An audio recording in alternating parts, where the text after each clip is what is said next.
Şimdi dar geçitte 2014 yılında Kobani olaylarında iki genç insanımız yaşamını yitirdi ve aradan 12 yıl geçtikten sonra buna ilişkin olarak dar geçit Cumhuriyet Başsavcılığı vasıtasıyla bir iddianame hazırlandı ve dava görüldü.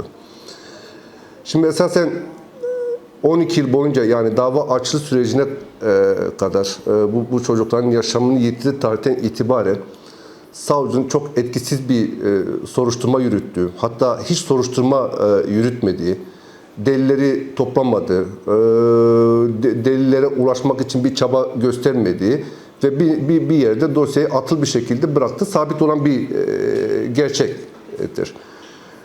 Dolayısıyla soruşturma makamı esasen olayın başlangıç itibariyle sıcağı sıcağına delilleri toplanması gerekirken ve bu anlamda maddi gerçeğin peşine düşmesi gerekirken şekli bir takım işlemler yaparak dosyayı sürünceme bıraktı ve en nihayetinde bu sene içerisinde de hangi gerekçelerle ve şartlar nedeniyle bu iddianameyi hazırladıklarını bilmeksizin ortaya bir iddianame konuldu ve bu iddianame Midyat Ağır Ceza Mahkemesi'ne gönderildi. Midyat Ağır Ceza Mahkemesi bir ceza dosyası için çok kısa sayılabilecek bir süre içerisinde, yaklaşık 3 celsede bu davayı beraatla sonuçlandırdı.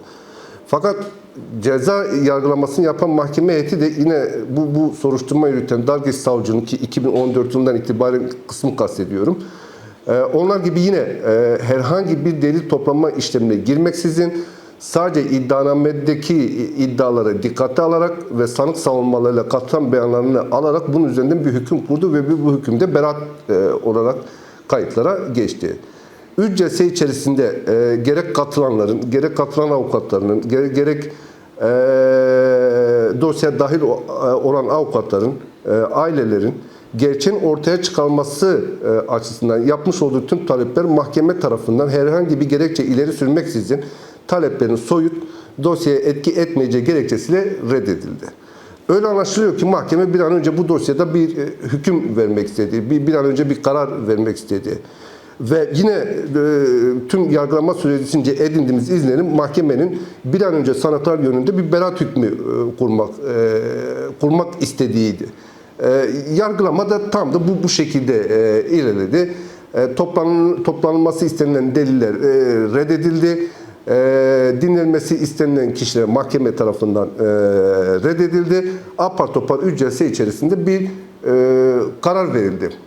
Şimdi daha önce benzer dosyalarda şunu özellikle ifade ettik. Bu tür yaşam hakkını konu edilen dava dosyalarının maddi gerçeğin bütün boyutları ortaya çıkabilmesi için bir siyasi iradenin olması gerekti. Ortaya konulmamış bir siyasi irade olmaksızın Türkiye'deki mahkeme sisteminin, yargılama sisteminin inisiyatif alarak elini taşın altına koymak suretiyle bütün gerçeği bütün çıplaklığıyla ortaya çıkarabilecek bir yargılama tutumu göstermedikleri bilinen bir gerçeklik. Tıpkı bu dosyada da benzer bir yöntem, benzer bir metot uygulandı. Mahkeme inisiyatif almaktan çekindi.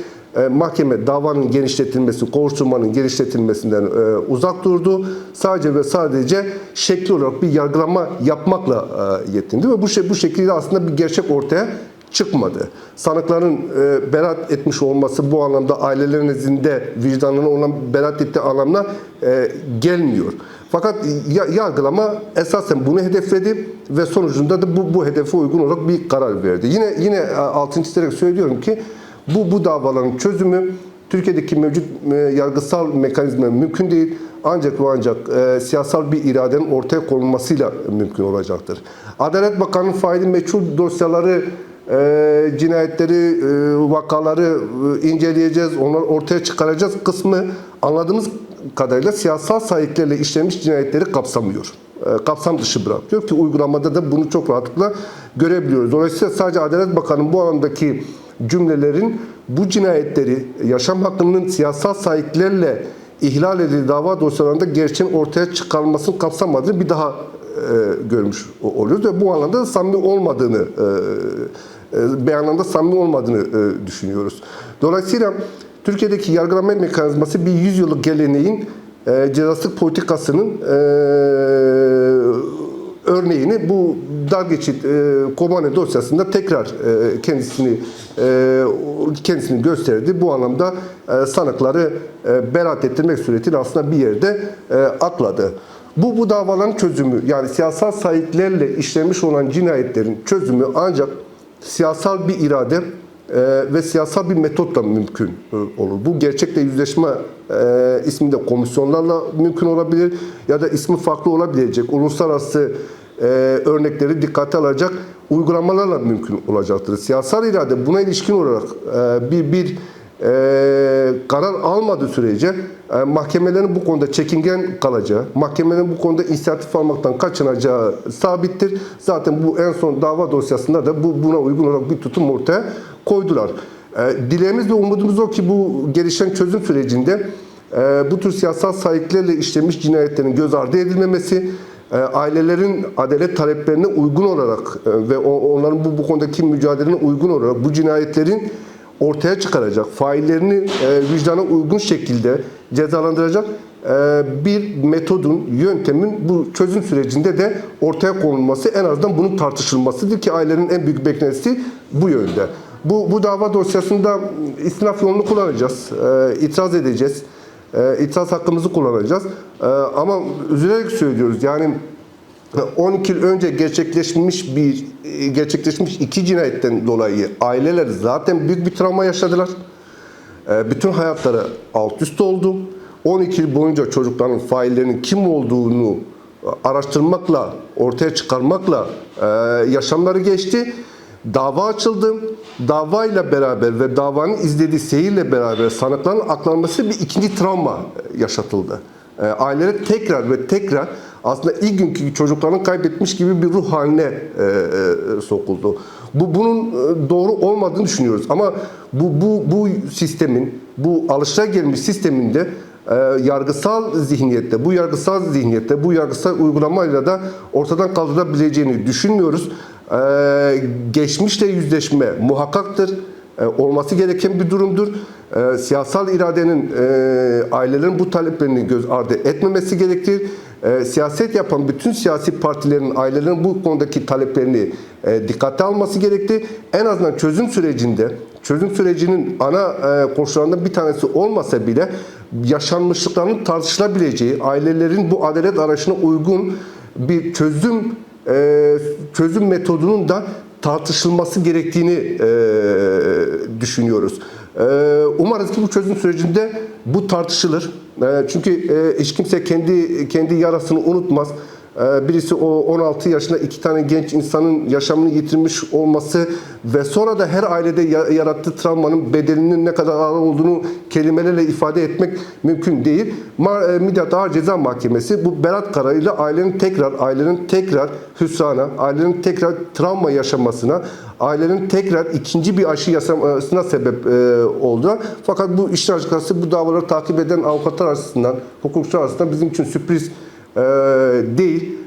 Yargılamanın apar topar bu yargılamanın bitirilmesi, yargılama süreçlerinin kısa tutulması esasında tüm katılan vekilin yapmış olduğu taleplerin reddedilmesi esasen mahkemenin böyle bir sonucu arzuladığını da öncesinden izlenimini veriyordu. Buna uygun bir karar çıktı. Umarız siyaset mekanizması ki tüm siyasi partiler açısından söylüyorum, bu yaşanmışlıkların, bu siyasal cinayetleri aydınlatacak güçlü bir mekanizmanın kurması için bir tartışma ortamı yaratılır. Şimdi 2014 yılında işlemiş iki cinayet, soruşturma makamının en başından itibaren bu iki cinayeti haberini alır almaz delillerin toplaması yasal olarak onun görevidir. Yani yasada bu şekilde tanımlıyor. Fakat anlaşılan o ki ya devletin içerisinde olan bir takım güçler bu çocukların ve çocuklar öldürenlerin korunmasını ya da bu korunma zırhını üretmek istemişler ve bundan kaynaklı olarak delillerin toplanmasına engel olmuşlar ya da faillere ulaşılmasını engellemek açısından ulaşabilecek bütün delillerin ortadan kaldırılmasını sağlayacak mekanizmalar kurmuşlar. Tabii bunu devlet içerisindeki güç odaklarıyla açıklayabiliriz bunu. Yani devlet içerisindeki kendi içerisindeki çatışma, devlet içerisinde o tarihte yer alan iktidar odaklarının kendi içerisindeki tartışmayla açıklayabilecek bir durumdur. Esasen Türkiye'deki ceza kanunlarını veyahut da ilgili usul kanunlarına baktığınızda bir cinayet işlendiği andan itibaren nelerin yapılması gerektiği teker teker anlatılmış ve kurala bağlanmıştır. Eğer savcılık ve kamu makamları bu konuda hareketsiz kalmışsa ya bir şekilde bu cinayetten haberdardırlar ya bir şekilde bu cinayetin işlenmesine rızaları vardır ya da faillerin korunması gereken kişiler olduğunu düşündüklerinden dolayı o soruşturma bir şekilde akamete uğratılmıştır. Nitekim bu dosyanın sürekli gizli kararı adı altında gizli tutulmuş olması, ailelere kapalı bir soruşturmanın yürütülmesi, ailelerin soruşturma aşamasına hiç dahil edilmemiş olması esasen faillerin de devlet tarafından korunmak istediğini ortaya koymaktadır ki gerçekte olan durumun bu olduğunu düşünüyoruz ve beraat kararıyla aslında bu cinayette bir yerde ödüllendirilmiş olundu.